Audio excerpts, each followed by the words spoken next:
ছয়টা দোয়া এবং জিকির আছে, যেই দোয়া জিকিরগুলো কোরআন হাদিসে বর্ণিত সকল দোয়া জিকিরের খোলাসা, সারমর্ম এবং নির্যাস। এই ছয়টাকেও যদি কোনো মুসলমান নিয়মিত আঁকড়ে ধরে, তাহলে কোরআন এবং হাদিসের যত দোয়া এবং জিকির আছে কেমন যেন তার নির্যাসটা নিয়মিত সে আমল করলো। বলবো সেগুলা। এই ছয়টা দোয়া এবং জিকিরের মধ্যে সর্বপ্রথম হলো নবী করিম সাল্লাল্লাহু আলাইহি সাল্লামের প্রতি দুরূদ প্রেরণ করা। নবীজি সাল্লাল্লাহু আলাইহি সাল্লামের প্রতি দুরূদ প্রেরণ করার আমল এরকম আমল, আপনি যদি সারা দিনে শুধুমাত্র নবীজির প্রতি দুরূদ প্রেরণ করার আমলটাই জিকির হিসাবে সবচেয়ে বেশি করেন, দোয়া হিসাবে যদি এটাই আপনি সারাদিন করতে থাকেন, তো আপনার জন্য যথেষ্ট হবে। আল্লাহর কাছে আর কিছু না চাইলেও চলবে, আর কিছু না চাইলেও চলবে। দুরূদ মানে হলো নবীজির জন্য দোয়া করা। ভাই, আল্লাহ তার হাবিবকে রহম করবেন, আপনার আমার দোয়ার দিকে আল্লাহর তাকানোর কোনো ঠেকা আছে? নবীজি কি আমাদের দোয়ার কোনো মুখাপেক্ষী? কিন্তু আমরা তার জন্য দোয়া করলে ওই চান্সে আল্লাহ তাআলা আমাদের প্রতি অনুগ্রহ করবেন। একবার না, আপনি নবীজির প্রতি একবার রহমতের দোয়া করবেন, একবার দুরূদ পাঠ করবেন। মান সাল্লা আলাইয়া মাররাতান সাল্লাল্লাহু আলাইহি আশারা। নবীজি সাল্লাল্লাহু আলাইহি সাল্লাম বলেছেন, একবার আমার জন্য তোমরা দোয়া করলে, আমার প্রতি দুরূদ পাঠ করলে, আল্লাহ তাআলা তোমাদের জীবনে 10 বার 10 জায়গায় 10 টাইমস তোমাদের উপরে আল্লাহ তাআলা অনুগ্রহ করবেন। আপনি টেরও পাবেন না কত জায়গায় আল্লাহ অনুগ্রহ করেছেন। আল্লাহ বাঁচাই দিয়েছেন, একটুর জন্য শেষ হয়ে যান নাই। ওই যে দুরূদ পড়ছেন, আল্লাহ তাআলা রক্ষা করছে, আপনি খবরও নাই।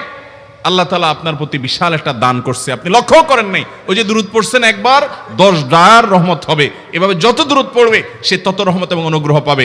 এক সাহাবী বলেছেন, ইয়া রাসূলুল্লাহ, আমি আমার দোয়ার কত অংশ আপনার জন্য রিজার্ভ রাখবো? আমি তো আল্লাহর কাছে অনেক কিছু চাইবো, অনেক কিছু নিবেদন করব, আপনার জন্য যেন আল্লাহ রহমত নাজিল করে, এটাই হলো দুরূদ। এই দুরূদটা আমি কি পরিমাণ রাখবো? 4 ভাগের 1 ভাগ, 3 ভাগের 1 ভাগ, অর্ধেক? এরপরে সাহাবী বলছেন, আসলে যদি সবগুলোই করি, উনি এক একটা পার্সেন্টেজ বলছেন, আর নবী করিম সাল্লাল্লাহু আলাইহি সাল্লাম বলছেন যে, তাকে বোঝাচ্ছেন যে আরো বেশি করতে পারলে ভালো হয়।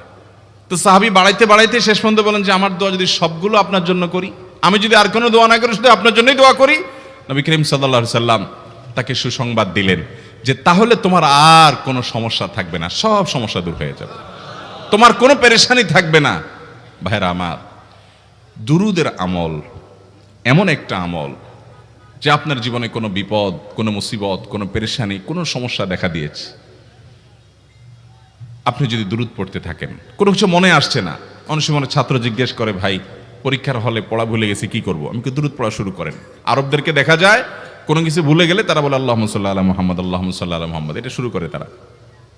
কারণ নবী করিম সাল্লাল্লাহু আলাইহি সাল্লাম এর হাদিস থেকে স্পষ্টভাবে, একটি নয় বহু হাদিস থেকে প্রমাণিত, যে ব্যক্তি দুরূদটা নিয়মিত পাঠ করবে, সালাত আলান নবীটাকে যে ব্যক্তি আঁকড়ে ধরবে, সব সময় তার মুখ থেকে সালাত সালাত সালাম চলতে থাকে, এই ব্যক্তির সকল গুনাহ আল্লাহ মাফ করে দিবেন, সকল পেরেশানি আল্লাহ তাআলা মুক্ত করে দিবেন। ভাইরা আমার, দুরূদের আমলটা এত গুরুত্বপূর্ণ আমল, এটা আমরা করি এখন। অনেকে আছেন যে আনুষ্ঠানিকতা যখন থাকে দুরূদের, মিলাদের, তখন একটু সালাত আলান নবী যেভাবেই করেন। আর বাকি অনেকে আছেন যেগুলো করারও কোনো খোঁজ খবর নাই। দুরূদ বেশি বেশি করে পাঠ করবো তো ইনশাআল্লাহ। সবচেয়ে শ্রেষ্ঠ দুরূদ, সবচেয়ে উত্তম দুরূদ হলো দুরূদ ইব্রাহিম, যেটা নামাজে পড়েন। আর সবচেয়ে সংক্ষিপ্ত দুরূদ হলো সাল্লাল্লাহু আলাইহি ওয়াসাল্লাম। এছাড়া নবীজির প্রতি দোয়ামূলক যে কোনো দুরূদই আল্লাহর কাছে গ্রহণযোগ্য হতে পারে, যদি দুরূদের অর্থের মধ্যে, কথা বলার মধ্যে খারাপ কিছু না থাকে। দুরূদের নামে অনেকগুলো দুরূদ প্রচলিত আছে বিভিন্ন বই পুস্তকে, অমুক দুরূদ পড়লে অমুক এত নেকি হয়, বা অমুক দুরূদ পড়লে এতবার পড়লে ওই বিপদ দূর হয়। এগুলো কোনো হাদিস নির্দেশিত না, এগুলো হয়তো কারো তাজরিবা, অভিজ্ঞতা নির্ভর। কিন্তু হাদিস নির্দেশিত দুরূদ হলো দুরূদ ইব্রাহিম, আর সবচেয়ে সংক্ষিপ্ত দুরূদ হলো সাল্লাল্লাহু আলাইহি সাল্লাম। অর্থের ভিতরে যদি খারাপ কিছু, শিরকের কিছু না থাকে, নবীকে আবার আল্লাহর পর্যায়ে পৌঁছানোর মতো গুমরাহি যদি না থাকে দুরূদের অর্থের মধ্যে, তাহলে যে কোনো দুরূদই আপনি আল্লাহর কাছে পেশ করতে পারেন। তাহলে 6টা দোয়া হলো কোরআন হাদিসের শত শত সহস্র দোয়ার নির্যাস এবং খোলাসা। তার 1 নম্বর হলো দুরূদের আমল। করব না বেশি বেশি ইনশাআল্লাহ। নাম্বার 2, ইস্তিগফার। ইস্তিগফার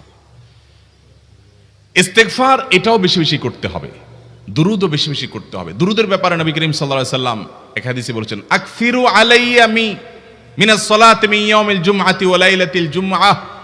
জুমার রাতে আর জুমার দিনে, অর্থাৎ বৃহস্পতিবার দিবাগত রাত আর জুমার দিন শুক্রবার, এই সময়গুলোতে তোমরা আমার প্রতি বেশি বেশি দুরূদ পাঠ করো। এই যে নবীজি বলছেন বেশি বেশি পাঠ করো, তাহলে দুরূদটা বেশি বেশি পাঠ করতে হবে। ঠিক একইভাবে 2 নম্বর যেটা, দ্বিতীয় আমল যেটা ইস্তেগফার, এটাও বেশি বেশি করতে হবে।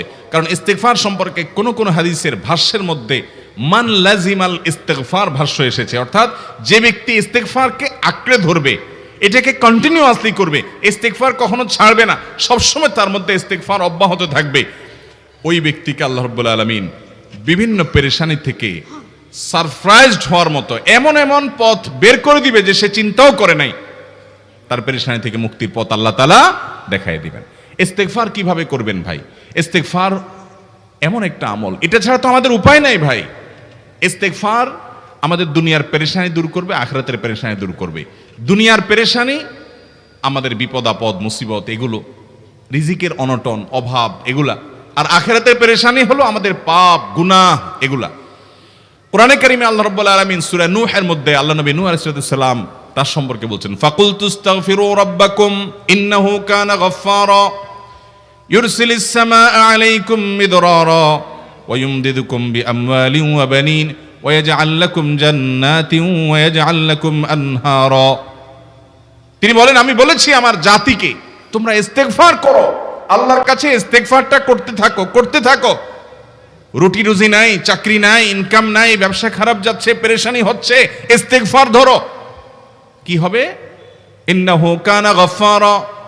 যদি ইস্তেগফার করো, 1 নম্বর লাভ হলো আল্লাহ মাফ করে দিবেন গুনাহ। ইউরসিলিস সামাআ আলাইকুম মিদরারা, যাতে ফসল ভালো হয়, রিজিক ভালো হয়, সেই ব্যবস্থা আল্লাহ করবেন।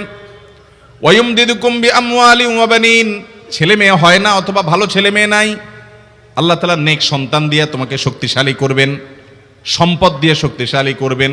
ওয়া ইয়াজআল লাকুম জান্নাতি ওয়া ইয়াজআল লাকুম আনহারা, আল্লাহ তাআলা প্রসবন দিবেন, ফসল দিবেন, বরকত দিবেন রুজিতে। কিসের মাধ্যমে?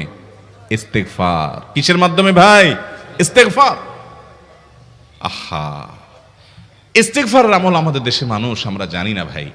এটাও আরবদেরকে আমি দেখেছি সারাক্ষণ তারা অবসর সময়গুলোতে ইস্তেগফার করতে থাকে, আস্তাগফিরুল্লাহ ওয়া আতুবু ইলাইহি, আস্তাগফিরুল্লাহ আস্তাগফিরুল্লাহ। মানে কি? আল্লাহর কাছে আমি ক্ষমা প্রার্থনা করি, আল্লাহর কাছে আমি মাপ চাই, আল্লাহর কাছে আমি তওবা করি, আল্লাহর দিকে আমি ধাবিত হই, আল্লাহর কাছে আমি ফিরে যাই, আস্তাগফিরুল্লাহ আস্তাগফিরুল্লাহ। আপনি বসে আছেন নিরিবিলি, ভাইরা আমার, এখন আর নিরিবিলি বলতে কোনো সময় নাই, এখন আর ফ্রি টাইম নাই, এখন আর আমাদের অবসর টাইম নাই। আস্তাগফিরুল্লাহ কখন বলবো? মোবাইল টিপতে টিপতে টিপতে টিপতে, ফেসবুকের নোটিফিকেশন দেখতে দেখতে দেখতে, লাইক কমেন্ট গুনতে গুনতে আমাদের এখন কোনো ফুরসত নাই। বাহিরে তো নাই, টয়লেটে গেলেও তখন আমাদের ব্যস্ততা মোবাইল নিয়ে, ফেসবুক নিয়ে, ঘুমাইতে গেলেও আমাদের ব্যস্ততা। ও ভাই আমার, অথচ আমার হায়াত শেষ হয়ে যাচ্ছে, আমল নামার শূন্য খালি, ফেসবুক টিপাটিপিতে পরিপূর্ণ। আল্লাহর কাছে কি নিয়ে যাবেন? ইস্তেগফার করবেন তো ইনশাআল্লাহ। ইস্তেগফারের ভিতরে সবচেয়ে শ্রেষ্ঠ ইস্তেগফার হলো সাইয়্যিদুল ইস্তেগফার। সাইয়্যিদুল ইস্তেগফারটা যদি মুখস্থ না পারেন, অন্তত লিখিত ভার্সনটা পড়েন। সাইয়্যিদুল ইস্তেগফারের যে অর্থ, এটার যে মর্ম, বড় হৃদয়গ্রাহী ভাই, বড় মর্মস্পর্শী। ইমানদার এটার অর্থের দিকে তাকায় যদি পড়ে, তো তার অন্তর না গলে পারে না। আল্লাহুম্মা আনতা রব্বি, হে আল্লাহ আপনি আমার রব, আপনি আমার পালনকর্তা লাগেন, আপনার সাথে আমার এই সম্পর্ক, আমি আপনার গোলাম, আপনি আমার রব, এই সম্পর্কটা আপনার সাথে আছে। আল্লাহুম্মা আনতা রব্বি লা ইলাহা ইল্লা আন্ত, ও আল্লাহ আপনি ছাড়া আমার ইবাদত, আমার গোলামি, আমার দাসত্ব, উপাসনার উপযুক্ত আর কেউ নাই। আল্লাহুম্মা আনতা রব্বি লা ইলাহা ইল্লা আন্ত খালাকতানি, আপনি আমাকে সৃষ্টি করেছেন, ওয়া আনা আবদুক, আল্লাহ আমি আপনার গোলাম। দেখেন কিভাবে আল্লাহর সাথে সম্পর্কটার কথা বলা হচ্ছে মুহাব্বতের সাথে। খালাকতানি ওয়া আনা আবদুক, আল্লাহ আপনি আমাকে সৃষ্টি করেছেন আর আমি আপনার গোলাম। ওয়া আনা আলা আহদিকা ওয়া ওয়া'দিকা মাস্তাতা'তু, আল্লাহ আপনার সাথে যে অঙ্গীকার করেছিলাম, আলাস্তু বিরব্বিকুম, আপনি জিজ্ঞেস করেছেন, আলমে আরওয়াহাতে আমরা বলেছি বালা, হ্যাঁ আপনি আমার রব। আপনাকে রব হিসাবে স্বীকৃতি দিয়ে আপনার গোলামি করার যে অঙ্গীকার আমরা করেছি, কালিমাতুশ শাহাদা যে আমরা পাঠ করেছি, এই যে আপনার সাথে কৃত অঙ্গীকার রব হিসাবে স্বীকৃতি দেওয়ার পর, গোলাম হিসাবে মেনে নেওয়ার পর, আমি আপনার যে গোলামি করার কথা ছিল, ওয়ানা আলা আহদিকা ওয়া ওয়াদিকা মাস্তাতাতু, যতটুকু পারছি আমি সে ওয়াদার উপরে থাকার চেষ্টা করছি আল্লাহ। ওয়ানা আলা আহদিকা ওয়া ওয়াদিকা মাস্তাতাত আবুউ লাকা বিনিআমাতিকা আলাই, আল্লাহ আমি স্বীকার করি আপনি আমার প্রতি অনেক নিয়ামত দিয়েছেন, অনেক নিয়ামত দিয়েছেন, এটা আমি স্বীকার করি।